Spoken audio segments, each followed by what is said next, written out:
కొంచెం మంచిగా పనిచేస్తారని భావించి అధికారం ఇస్తే 100 రోజులలో 6 హామీలను అమలు చేస్తా అని చెప్పినటువంటి కాంగ్రెస్ పార్టీ 600 అబద్ధాలతో ముందుకు నడుస్తూ ఉన్న విషయాన్ని నిజంగా ఇవాళ గ్రామాలలో రైతులు డైరెక్ట్ వారి పంట పొలాలలో కూర్చొని ఏడుస్తూ ఉన్నారు.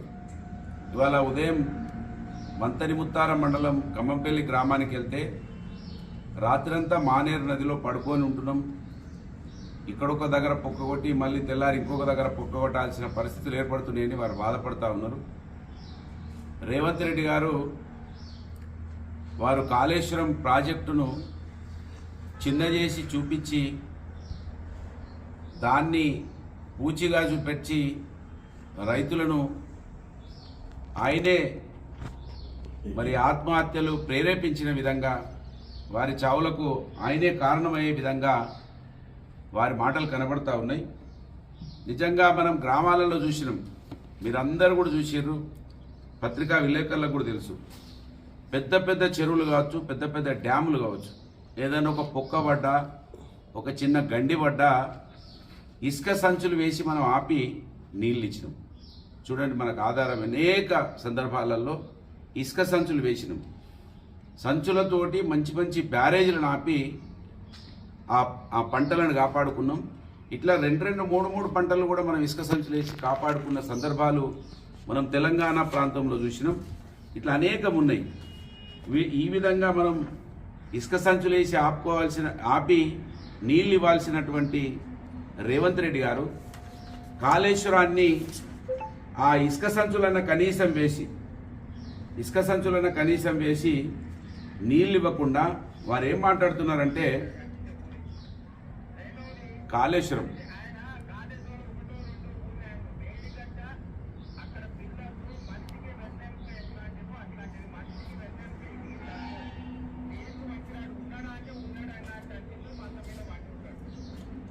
ఈయనేమంటుండు రేవంత్ రెడ్డి గారు, వెన్నెముక ఇరిగిపోతే మనిషే పనిచేయడు అంటుండు. వెన్నెముక మొత్తానికి ఖరాబ్ అయినా కూడా వాళ్ళని వాళ్ళ మంచిగా చేసి ఉరికిపిస్తున్నారు. మంచి మంచి టెక్నాలజీలు వచ్చినాయి, మంచి మంచి పరికరాలు వచ్చినాయి. గుండెని తీసి గుండెనే పెడుతున్నారు, కిడ్నీలు పెడుతున్నారు, లివర్లు పెడుతున్నారు, వెన్నెముకలు కూడా దాన్ని మంచిగా ఆల్టరేషన్ చేసి పరుగులు పెట్టిస్తూ ఉన్నారు. 2 కాళ్ళు పోయిన వాళ్ళు కూడా ఉరుకుతూ ఉన్నారు. ఇవాళ ఒక్క పిల్లరు అది ఇరిగిపోతే మొత్తం వెన్నెముక అంటున్నాడు. వెన్నెముక మొత్తం ఇరిగిపోలేదు. ఒక్క పిల్లర్ అంటే అక్కడ 11 బ్లాకులు ఉన్నాయి. ఆ 11 బ్లాకులలో ఒక బ్లాక్లో ఒక పిల్లర్ మాత్రమే ఇరిగింది. నిజంగా అంటే వెన్నెముకలో మనం L1, L2, L3 అని మనకు ఆర్థోపెడిక్స్ స్పైనల్ కార్డ్ వాళ్ళు చెప్తూ ఉంటారు. మీకు L4లో ప్రాబ్లం వచ్చింది, L5లో అది అందులో ప్రాబ్లం వచ్చిందని చెప్తూ ఉంటారు. అట్లా ఈ 11 పోర్షన్లలో ఒక పిల్లర్ దగ్గర దెబ్బ తాకితే దాన్ని పూచిగా చూపించి ఇవాళ రైతుల నోళ్ళల్లో మందు పోస్తూ ఉన్నారు. రేవంత్ రెడ్డి గారు అదే విధంగా ఉన్నారు, మంత్రులు అదే విధంగా ఉన్నారు. కాళేశ్వరం ప్రాజెక్టు పూచి చూపించి లక్షల మంది ఇవాళ లక్షల ఎకరాలకు వాళ్ళ చావులకు కారణమవుతూ ఉన్నారు, మనుషుల చావులకు కారణమవుతూ ఉన్నారు. ఒకవైపు నీళ్ళు ఇస్తలేరు, ఇంకోవైపు రైతు బంధు 31 వరకు ఇస్తామని 30 సార్లు చెప్పిండు రేవంత్ రెడ్డి గారు. ఇవాళ మనం పెద్దపల్లి జిల్లాలో మేము వెబ్సైట్లో చూస్తే ఇప్పటి వరకు ఇంకా 2 ఎకరాల వాళ్ళు ఇంకా 2000 ఎకరాలకు పడాల్సిన వాళ్ళు ఉన్నారు. 2 ఎకరాల వాళ్ళు 2000 ఎకరాల వాళ్ళు ఇంకా రైతు బంధు రాని వాళ్ళు ఉన్నారు. 5 ఎకరాల చిల్లర వాళ్ళు 6000 చిల్లర మంది ఉన్నారు. అంటే ఎన్ని ఎకరాల వరకు ఇస్తారో ఇప్పటి వరకు చెప్పకుండా అక్కడొకటి వేసి మొత్తానికి మేము రైతు బంధు వేసినాం, 31 వరకే పూర్తిగా వేస్తామని చెప్పినటువంటి రేవంత్ రెడ్డి గారు ఒక పెద్దపల్లి జిల్లాలో ఇంకా 8000 ఎకరాలకు రైతు బంధు పడేది ఉంది. దాని గురించి చెప్పరు. ఇటు రైతు బంధు ఇవ్వరు, నీళ్లు ఇవ్వరు, కాళేశ్వరాన్ని చూపించి రైతుల పంటలు నిండబెడుతున్నారు. రైతులు చచ్చిపోయిన తర్వాత నువ్విచ్చేది ఏందా అని అన్నాడు రేవంత్ రెడ్డి గారు. ఇవాళ రైతులను ఆయనే ప్రత్యక్షంగా ఆయన విధానాల వలన వాళ్ళ మంత్రివర్గం మొత్తం కూడా ఇవాళ రైతుల చావులకు కారణమైంది. ఇసుక బస్తాలు వేసి నీళ్ళు ఇచ్చినటువంటి చరిత్ర మన తెలంగాణలో ఉన్నది. ఆ కాళేశ్వరం మేడిగడ్డ దగ్గరకి రింగు బండి వేసి ఇయ్యరాదా? ఇసుక బత్తాలు వేసి ఇయ్యరాదా? నీకు మనసుంటే మార్గం లేదా? ఇవి మనం రింగు బండలు చూడలేదా? పెద్ద పెద్ద చెరువులను ప్రాజెక్టులను కాపాడినాం, మనం రింగు బండ్లు వేసి పంటలు కాపాడినాం, నీళ్ళు ఇచ్చినాం. ఇవాళ వీళ్ళకు మనసు లేదు.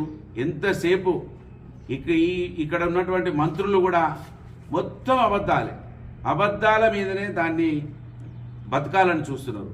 అబద్ధాలతోటి అధికారంలోకి వచ్చారు, అబద్ధాల మీదనే బతకాలని చూస్తున్నారు. నోరు లేనటువంటి రైతులు ఇక మాకు ఏమీ చెయ్యరు, పోలీసులు ఉన్నారు, పోలీసులను వాడుకొని కేసులు పెడతాం. ఇప్పటికే పోలీసులను వాడుకొని అనేక సోషల్ మీడియాలో కింతంత స్పందించిన వాళ్ళ మీద కేసులు పెడుతున్నారు, భయభ్రాంతులకు గురి చేస్తున్నారు. ఇవాళ రైతులకు కనీసం ఇసుక బత్తాలు వేసి నీళ్ళు ఇవ్వకుండా కాళేశ్వరం ప్రాజెక్టు పూచి చూపించి ఇన్ని ఎకరాల మరి ఎండిపోవడానికి కారణమైనటువంటి వీళ్ళ మీద క్రిమినల్ కేసులు పెట్టాలి. రేవంత్ రెడ్డి గారి మీద పెట్టాలి, వీళ్ళ మంత్రి గారి మొత్తం మీద క్రిమినల్ కేసులు పెట్టాలి. ఇది పూర్తి అన్యాయం. కేసీఆర్ గారు భావి తరాల కోసం ఆలోచించిండు, భావి తరాల భవిష్యత్తు కోసం ఆలోచించిండు. నిజంగా ఇంత గొప్ప ప్రాజెక్టు కడితే దాంట్లో ఏదో ఒక చిన్న పిల్లర్ పోయిందని, అది చిన్న పిల్లరా, అది వెన్నెముక, అరే వెన్నెముకను కూడా మంచిగా చేసి ఉరికిపిస్తా ఉన్నారా? ఇవాళ కొత్త కొత్త టెక్నాలజీ వచ్చింది. నువ్వు దీన్ని చూపించి ఇంతమందిని చంపదాలని చూస్తున్నావు తప్ప ఆ ఒక్క 11 పోర్షన్లలో ఒక్క పోర్షన్లో ఒక్క పిల్లర్, ఆ ఒక్క పిల్లర్తో పెద్ద మునిగిపోయేది ఏం లేదు.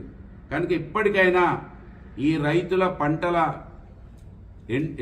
ఎండిన దానికి కారణం మీరు, రైతుల చావులకు కారణం మీరు. తెలంగాణ రాష్ట్రంలో ఇవాళ కేసులు ఎక్కడైనా పెట్టాలంటే పోలీసులు ఈ ప్రభుత్వంలో ఉన్నటువంటి ఈ మంత్రివర్గం మీద పెట్టాలి, ముఖ్యమంత్రి మీద పెట్టాలి.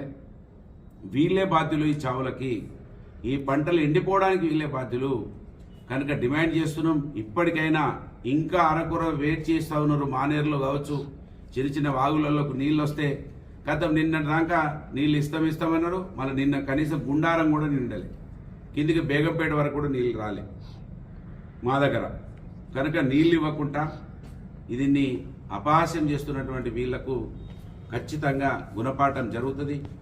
రైతులు ఆలోచిస్తారు, రైతులు చైతన్యవంతులవుతారు, వాళ్ళ పక్షాన మా పోరాటం ఉంటుందని ఈ సందర్భంగా మేము ఏదైతే 36 గంటల దీక్ష చేసినామో, పంటలు ఎండిపోవడానికి కారణమైనటువంటి షెడ్యూల్ ఇచ్చి, నీళ్ళు ఇస్తామని మీరు సర్కులర్ ఇచ్చి షెడ్యూల్ ఇచ్చి కోర్టు కూడా పోతున్నాం. కోర్టు ద్వారానైనా ఈ ప్రభుత్వం మెడలు వంచి 25,000 రూపాయల నష్టపరిహారం రావడానికి కోసం మా పోరాటం ఆగది. ఖచ్చితంగా ప్రతి ఎకరాకు 25,000 రూపాయలు ఇవ్వాల్సిందే. కేసీఆర్ గారి ప్రభుత్వం ఉన్నప్పుడు 10,000 రూపాయలు ఇచ్చినాం వడగండ్ల వారను పడితే. అదే మాదిరిగా వీళ్ళు కూడా ఎక్కడిచ్చిరన్నారు, మేము జీవోలతో పాటు అమౌంట్ కూడా చెప్పినాం. నిన్న 10,000 రూపాయల చొప్పున ఎకరానికి ఇచ్చినాం. 25,000 రూపాయలు రేవంత్ రెడ్డి గారు పెద్ద పెద్ద మాటలు మాట్లాడినారు.